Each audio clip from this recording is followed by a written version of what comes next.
Die van julle wat kinders en kleinkinders het, sal weet dat een van die belangrikste dae is 'n verjaarsdag. En ek wens ek kan nog so opgewonde wees oor 'n verjaarsdag, soos wat my 7-8-jarige kind is. Hy het verlede jaar verjaar, en die heliumballon met 'n groot 7 op, is daai hele huis voor en agter en gaan van vertrek na vertrek saam. Dit is baie belangrik. En so gebeur dit dat die deur oop is. En 'n sagte briesie waai, en wat voel soos 'n ewigheid, sien ons, daar gaan die ballon eers oor die muur. En 'n brawe pa het nog gedink, hy kan nog die ballon probeer vang. En toe besef ek, hierdie ballon is nou al so 4 meter in die lug, dit gaan nie gebeur nie. En ek sien hierdie dogtertjie met hierdie absolute teleurstelling, blou oë wat nat gehuil is, want daar gat haar ballon. En nou staan ons maar die bataljon nou so en kyk. Want wat kan jy doen? Daar is nou net mooi absoluut niks wat jy kan doen nie. Daar gat hy op pad Mondesa se wêreld toe. Jy sien net hoe hy kleiner en kleiner en kleiner word, en ek kan sien hoe my kind dit geweldig swaar vat. Net enorm daai emosionaliteit van ek is teleurgestel en die lewe is onregverdig en ek verstaan nou net glad nie wat nou aangaan nie en hoekom werk dinge uit soos wat dit uitwerk. Nou die rede kom ek graag dit vir julle vertel is ek wonder of die disippels nie miskien iets van dit beleef het met die hemelvaart van Jesus. Jy weet, ons is opgewonde, Jesus is nou net opgestaan, die lewe is goed, die lewe is wonderlik, wat daar gat hy. En daar vaar hy nou op en wat nou? Wat moet nou gebeur? Ek wonder nogal hoe moes dit wees om in daai binnekring te wees, om terug te sê, okay, goed, julle, wat het so pas gebeur? Wat doen ons nou? Enige van julle idee? Gaan ons nou terug, en wat moet ons nou doen? En die rede kom ek dit vir julle sê, is want ek dink dis 'n manier hoe ons ook baie nog die lewe beleef. Ek praat baie oor ons wêreld, en dit is belangrik om ons wêreld te verstaan, want dis die brille na wat ons na die realiteit kyk. En die brille wat ons op hierdie stadium het, nie noodwendig altyd vir alle mense geldig nie, maar baie mense het 'n bril van geweldig skepties en sinies. Enorme skeptiesheid en sinies. Ons is wantrouig oor mense, ons is wantrouig oor leiers, ons is wantrouig oor die toekoms. Ek is baie skepties. Die tweede gedeelte daarvan is 'n hiperrealistiese uitkyk, waar daar geen meer ruimte is vir die wonder van die lewe, die misterie van die lewe nie. Jy weet, as dit nie is dat 'n dokter dit gediagnoseer het, en dit is so, weet jy, om te bid, ek het nie eens daaraan gedink nie. Ek vra dit eerlik vir julle, ons praat nou so oor siekte, en dit is 'n belangrike punt om te wys hoe ons die wêreld is. Wie se eerste tree is dokter, medisyne en antibiotika en dies meer? Of is jou heel eerste trek om te sê, Here, my eerste adres is om met u oor hierdie situasie te praat. My eerste adres is om u toe te laat om te wees. As u dokters en medisyne gebruik, wonderlik, maar u is my eerste adres. En julle verstaan wat ek bedoel is God word baie keer soos 'n spaarwiel gebruik in hierdie lewe. Jy weet, die oomblik as ek alles probeer het en dis 'n flop, dan spring ons op, Here help. Maar dis nie my eerste tree nie. En dis wat ek bedoel is ons wêreld werk hiperrealisties, en daar's min ruimte vir die misterie en die wonder nog van die lewe. En dan is dit mense wat geweldig teleurgesteld is, so 'n bietjie met donker brille. 'n Negatiewe uitkyk op die lewe. Ernstig is ek teleurgesteld in die lewe, en die lewe is maar wat jy daarvan maak, en jy moet maar die beste daarvan maak. Baie donker brille. Nee, daar's nie 'n optimisme nie, 'n opgewondenheid. Ek wonder, wanneer laas het jy nou regtig iemand ontmoet wat jy beleef is daai sonstraal mens, hulle skyn sommer net van positiwiteit. Hoeveel keer beleef jy dat mense se gesigte maar redelik strak is, gereserveerd? Ek beleef nie tye van mense wat uitermate hoopvol is nie. En die rede hoekom ek hierdie gesprek met julle voer, is om die vraag eintlik te vra, hoe lyk die wêreld waar God nie is nie? En ek kan dit vir julle baie duidelik sê, die wêreld waar God nie is nie, is 'n baie donker wêreld. Gaan kyk na die 20ste eeu. Gaan kyk na hoe dit die wêreld God al hoe meer op die agtergrond geskuif het, verder weggeskuif het. Gaan kyk wat het mense gedoen in daai tyd. Gaan dink aan die oorloë, gaan dink aan volksmoorde. Ek praat nie net van wat in Namibië gebeur het nou in gister se konteks nie. Ek praat van in China waar 50 miljoen mense sommer net vermoor is. Ek praat in Rusland, 60 miljoen mense. Ek praat in Duitsland. As jy so oor die wêreld gaan kyk, die verskriklikste goed wat gebeur het, dan sien jy hoe 'n wêreld lyk waar God nie welkom is nie. En die rede hoekom ek hierdie gesprek met julle voer is nie om donker te maak nie, maar om ons regtig te help om te besef wat beteken dit dat Jesus Christus in ons lewe 'n realiteit is. Wat beteken dit werklik om mense te wees wat te sê, soos Karel Barth gesê het, solank as wat Jesus aan die regterhand van die Vader sit, het ek hoop.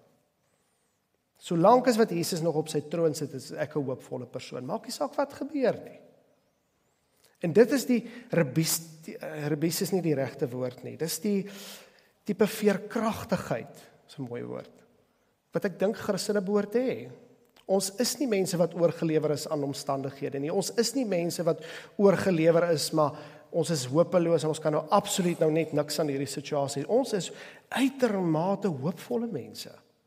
Hoopvolle mense wat die geleentheid in die verleentheid soek. Hoopvolle mense wat die lig in die duisternis soek. Ons is hoopvolle mense wat sê, ek is bereid om môre aan te gaan want Christus lewe. Because he lives, I can face tomorrow. Dit is gelowiges. Gelowiges is daai veerkragtige mense wat se omstandighede wel 'n invloed op hulle lewe het, maar nie hulle lewe is nie. En dis daai veerkragtigheid wat ek wil vandag oor gesels, is ons vermoë om die lewe in die oë te kyk. Die lewe in die oë te kyk met veerkragtigheid, met hoop. Dit is waartoe hierdie teks ons help. En ek wil graag vra dat julle julle Bybels oopmaak by Johannes 1. Johannes 1.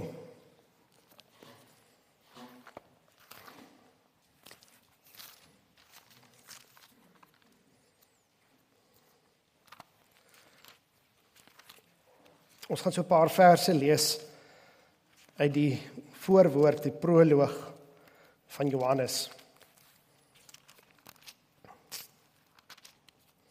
In die begin was die woord daar, en die woord was by God, en die woord was self God. Hy was reeds in die begin by God. Alles het deur hom tot stand gekom. Ja, nie 'n enkele ding wat bestaan het sonder hom tot stand gekom nie. In hom was daar die lewe, en die lewe was die lig vir die mense. Die lig skyn in die duisternis, en die duisternis kan dit nie uitdoof nie. Kom ons stop net vir eers daar. Ek dink dit is 'n belangrike vertrekpunt om vir mekaar te sê. Ek wil graag 'n paar gedagtes by julle stil laat posvat dat hoop is persoonlik. As ons praat oor hoop, is hoop persoonlik. En dit is nie hoop vir jou nie. Hoop is in die persoon van Christus. En nou is dit baie belangrik om net hierdie te verstaan wat ons vir mekaar sê. As julle verby 'n bankie loop en julle sien daarso is 'n Samsung S25. Julle Apple mense, Apple 15 Pro Mac. Nee, is dit nou die beste ene? Ek weet nie of dit daar in elk geval. En jy sien en jy maak hom oop, en jy kan hom oopmaak en jy sien dit alles is so georganiseerd en is goed en is jy weet jy sal dan baie naïef wees as jy sê, weet jy, ek kyk na hierdie hoogs funksionerende toestel, maar dit was by toeval, hy het net so aan mekaar geval. Julle verstaan, dit maak nie sin nie. As jy sien dat iets so goed georganiseerd is, dan begin jy wonder, maar wat lê agter dit? Daar moes iemand of iets gewees het wat 'n intellek gehad het of 'n verstaan van die wêreld wat hierdie masjien aan mekaar gesit het en dit is hoekom dit so funksioneer. Die Grieke het dit gehad, die Romeine het dit gehad. Hulle het gekyk na die wêreld en het gesê, maar dit maak nie vir ons sin dat dit so goed funksioneer nie, biologies en daar's ekosisteme en daar's 'n filosofie, die iets, ons weet nie wat dit is nie, dit moet die logos wees. Dit moet die rede wees, die rasionaal agter alles. En dan kom die Bybel skryf en dit sê, wag so 'n bietjie. Daai logos wat alles so agter mekaar sit, wat goed maak rangskik en maak dit goed werk. Ons het 'n naam vir hom. In die begin was die logos, was die woord. En die woord is Jesus Christus. En dit is die uitgangspunt dat agter dit wat die wêreld maak, werk, is 'n persoon.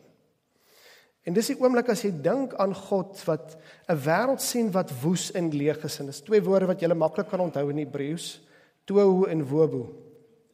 Kan jy dit onthou? Tohu en wobu.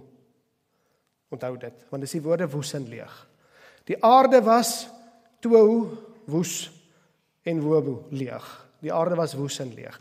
En dan kom God en hy begin 'n orde skep en goeders begin sin maak en daar begin mekaar vloei en die sterre gewelf daarbo, die hemelruim, die uitspansel word van die aarde geskei en lig en duisternis word geskei. En ewe skielik sien jy 'n simfonie van alles wat harmonieus by mekaar uitkom wanneer God sê en dit is baie goed.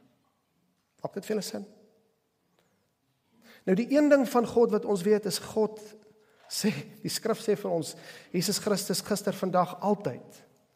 Hy's altyd dieselfde. Daar's nie 'n tyd in die geskiedenis waar Jesus nie was nie, en waar hy nie besig is om die tohu en die wobu van die lewe, die de mekaar, die woes en die leeg, in een of ander manier van orde te skep, sodat dit sinvol is, en dat dit hoopvol is, en ewe skielik ons vorentoe kan beweeg. En die rede hoekom ek dit vir julle deel vandag is as ons gaan kyk na ons konteks, en ons gaan kyk na mense wat sinies is en moedeloos is, en nie meer kans sien vir die lewe nie, en ek hoor van mense wat selfdood toepas, selfmoord toepas, en ek sien mense wat uit is op hulle voete, dan is die antwoord vir hulle nie goedkoop salf nie, maar die persoon van Christus wat weer orde bring in die chaos, wat orde in jou lewe bring, wat op die tohu en die wobu van jou lewe spreek. En die oomblik as hy spreek, dan neem hy beheer van 'n situasie en jy kom net agter daar is iets in iemand. En het julle baie mooi gehoor die woorde van Kolossense 1:17 waarmee ek geopen het. In hom hou alles in stand. Met ander woorde, hy is die een wat beheer neem en maak dat daar sinvol 'n nuwe orde aan die lewe gebring word.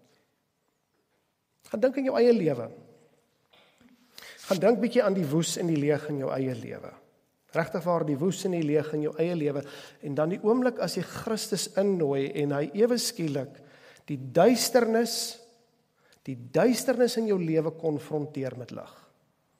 En die duisternis in jou lewe dit absoluut as traumaties beleef en wegvlug. Duisternis in die Bybelse verstaan is nie net die afwesigheid van lig nie. Duisternis is 'n fisiese teenwoordige mag wat op totale vernietiging en ondergang uit is. Dis 'n fisiese mag van boosheid.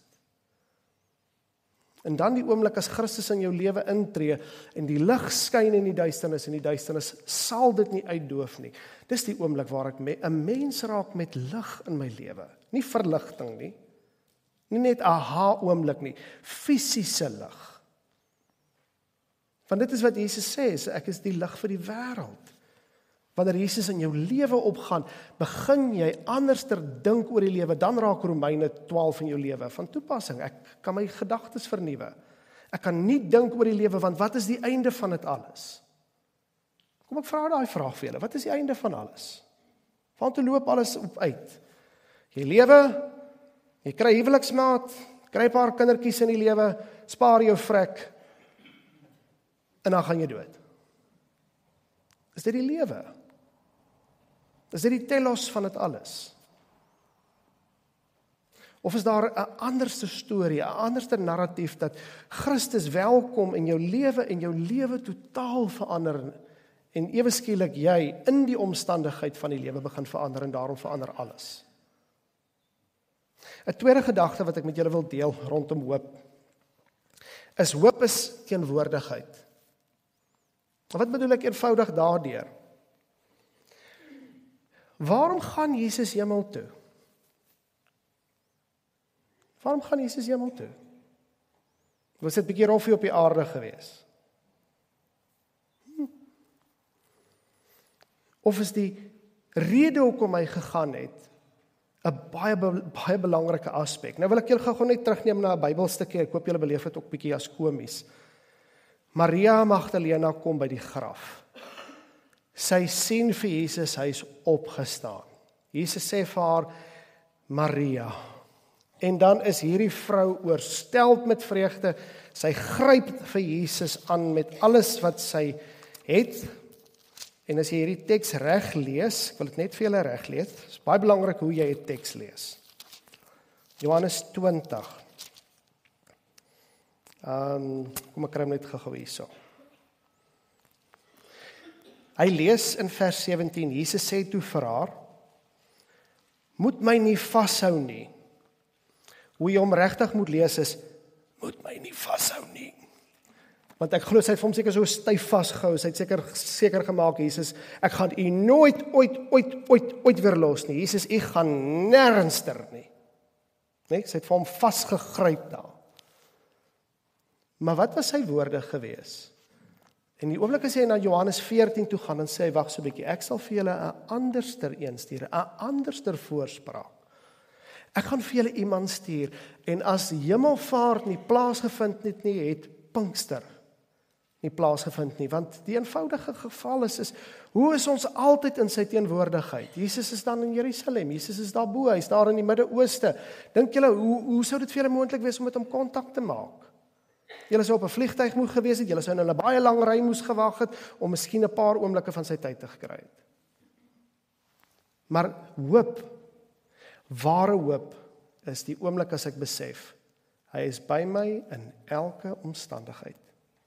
Hy is by my in my grootste krisis, hy is in my donkerste oomblik, hy is by my in my grootste vreugde wat ek beleef, hy is by my as my kind gebore word, hy is by my as my kind sterf. Hy is by my as my besigheid floreer, hy is by my as ek die deure toemaak. Hy is by my in die wat ook al van die lewe. En omdat Christus by my is, en omdat hy deur sy Gees, deur sy Heilige Gees wat hy vir ons in Pinkster as die persent kom gee het van God, sy teenwoordigheid gee, maak dit 'n kans en vir die lewe. Want daar's nie een enkele oomblik in jou lewe waar jy weer kan sê, my God, waarom het U my verlaat? Ek het nie 'n God nie, U was nie daar nie, U het dit gemis. Ek was alleen. Daar's nie 'n gelowige op hierdie planeet wat sê dat jy nie toegang gehad het en nie kans gehad het en nie die voorreg gehad het om direk met Christus in 'n verhouding te staan nie. Want hier's die mooi. Hebreërs 4 sê vir ons vers 14 tot 16, ons het 'n hoëpriester wat deur die hemel gegaan het en met ons medelee het, uit compassion. En dan sê hy daarso, laat ons nou gaan met vrymoedigheid na die genadetroon en ek het toegang.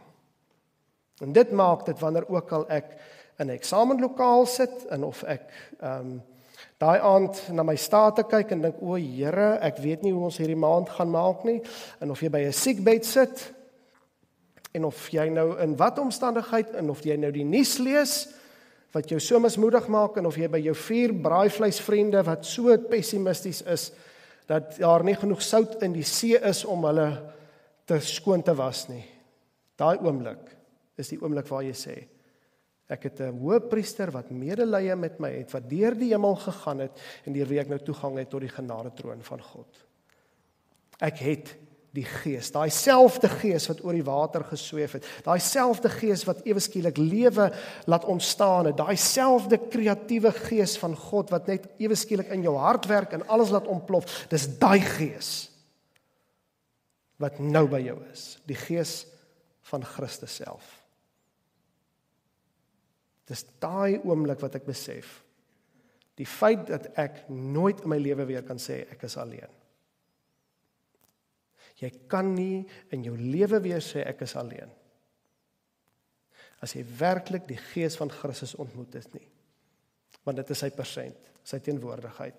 Jy het altyd Christus by jou. En die derde gedagte wat ek mee wil afsluit, wat hoop in hierdie lewe vir my kom doen, is, hy gee vir my die belofte.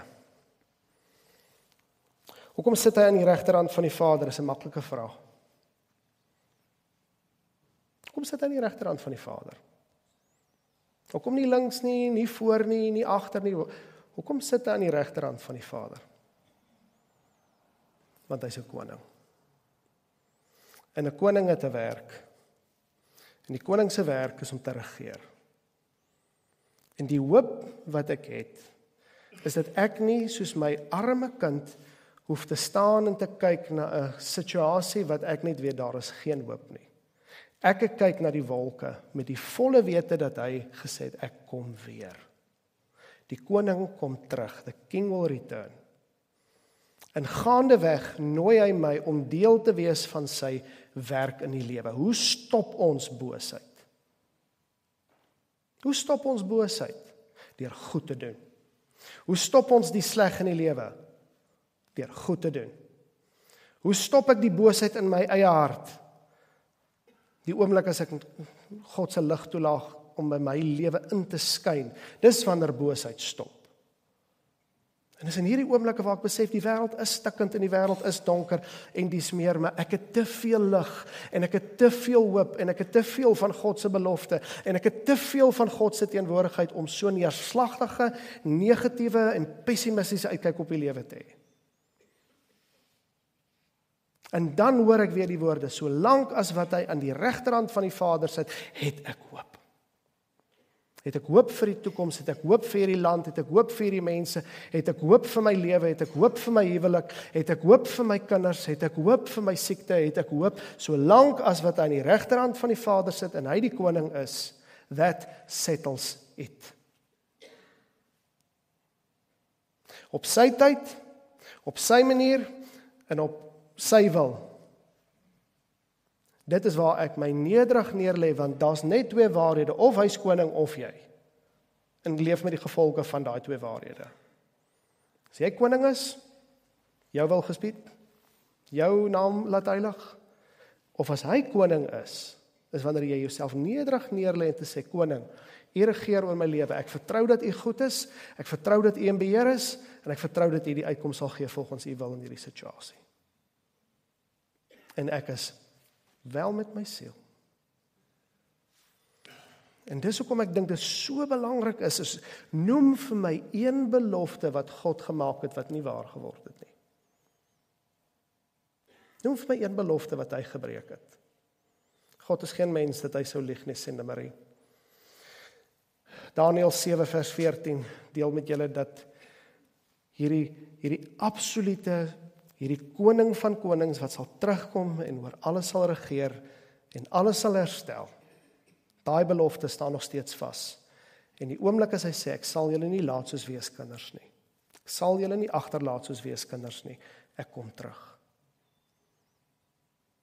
Dis daai belofte wat maak dat ek vandag in 2025 met die uiterste hoop kan leef. In die vaste vertroue dat God nie kan lieg nie. En dis wat ek julle mee wil uitdaag is, in plaas daarvan dat ons kyk na hemelvaart, soos my kind, met teleurstelling en hartseer. Kom ons kyk weer na die wolke, met die volle wete dat God persoonlik is, dat God vir my toegang gegee deur sy gees, en dat God die een is wat 'n belofte maak wat nie gebreek kan word nie. En dan die oomblik as ek na die wolke kyk, dan besef ek, hy kom weer. Dinge gaan nou right wees. Die einde van alles is nie myself nie, of my dood nie. Die einde van alles is Christus regeer. En daarmee, glo kan ons hoopvol die toekoms ingaan. Amen. Kom ons bid saam. Heilige Here Jesus, ons sê vir U baie dankie vir hierdie dag. Ons sê vir U dankie vir hierdie geleentheid. Ons sê vir U dankie, Here, dat die graf werklik leeg is. Dat ons 'n hoëpriester het wat deur die hemel gegaan het en wat vir ons intree. Dat Romeine 8 waar is, dat U intree vir ons, dat U pleit vir ons. Dankie dat dit 'n realiteit is wat vandag nog waar is. Dankie dat ons toegang het, Here. Dankie dat ons nooit alleen is nie. En so wil ek bid, Here, in elke man, vrou en kind in hierdie gemeente in hierdie dag, dat U vir ons die hoop sal laat baar en die hoop laat uitborrel en dat ons die vreugde van die Here mag belewe, dat daar werklik lig is wat in die duisternis skyn en die duisternis dit nie kan uitdoof nie. Dankie, Jesus. Ons wag en saam met die kerk deur al die eeue heen skree ons uit vandag, Maranatha, kom Here Jesus, kom tog gou. Ons verlang na U. Kom terug na U kudde. Kom maak 'n einde aan pyn. Kom maak 'n einde aan dit wat boos is. Help U vandag vir ons om hoopvol te leef in U heilige naam.